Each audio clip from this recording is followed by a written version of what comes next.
Good. Now, one more question before we dive in and start giving some of my 2 cents is this one. Oh, actually, sorry, one more before we look at this. How might Jesus use social media? Now, here's just some thoughts. I wrote a blog, can't believe it's been 2 years ago, called 5 Ways Jesus Would Comment on Social Media. I probably should have said 5 ways Jesus might comment on social media looking back, but it is what it is. So there's an art to using social media. There's also a science and art to how you comment on social media. And frankly, I'll look at how Christians comment, and I think I give us as a collective community probably a C- on a good day. We don't comment well. What I think communication-wise, a lot of us post on social media and comment because we want to get something off our chest and make a point. We don't think about, how is this going to land? Is this going to be effective? Is this going to make a difference?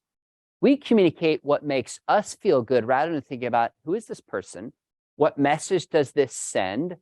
I'm speaking for Christ. Like, we don't even think about these things. How often Christians divide, how often we attack, how often we criticize.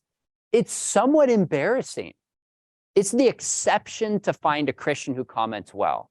So maybe some of you know the story of Rosaria Butterfield, former atheist, I don't remember the exact title, but basically like gender theories professor.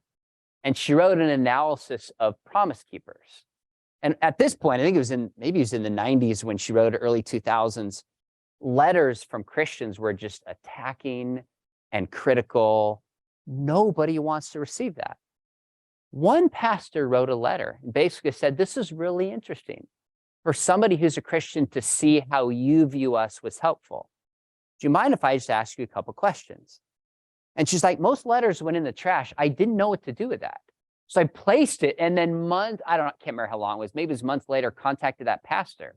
And his kindness was one of the things that won her over to now be a homeschooling, married mom who speaks out very critically of a lot of the LGBTQ movement.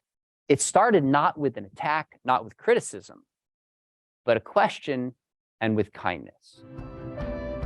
Biola University prepares Christians to think biblically about everything, from science to business to education and the arts. Learn more at biola.edu.